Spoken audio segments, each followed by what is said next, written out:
Serra d'Or, que durant molts anys va ser justament l'única capa mediàtica que disposava la cultura catalana per autorepresentar-se, per explicar-se, no? per ser alguna cosa que realment expliqués el que s'estava vivint en aquell moment.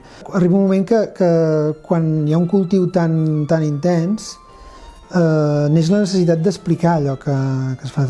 No només la necessitat de fer, d'escriure, de compondre, de pintar, sinó que allò s'ha de representar també, ha de tenir la consciència de que existeix. Tot el que s'estava fent, d'alguna manera algú havia de connectar aquesta gent perquè un cop al mes es trobessin una publicació que els reflectís, els representés. No?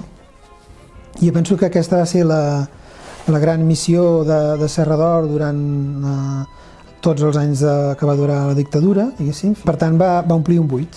Va omplir un buit en un moment en què en l'àmbit cultural estàvem fent la travessia del desert. En el meu cas vaig tenir la sort durant un parell d'anys de treballar al Servei d'Informació Bibliogràfica de l'Autònoma. Ens va contractar uns quants alumnes de quart i de cinquè de carrera per fer un buidatge de revistes. I recordo que jo vaig aprofitar que tenia a casa, des del 71 al 74 els teníem enquadernats, els vaig llegir tots de dalt a baix, tots els números, per fer les fitxes de cada article.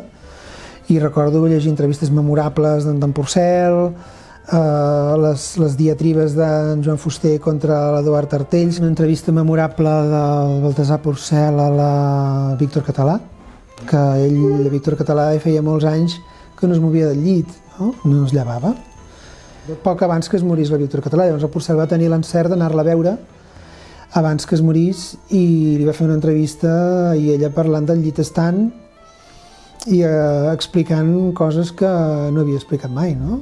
I era com realment exhumar gairebé una figura que estava oblidada, no? I que era, sens dubte, una de les millors escriptores del segle XX, no?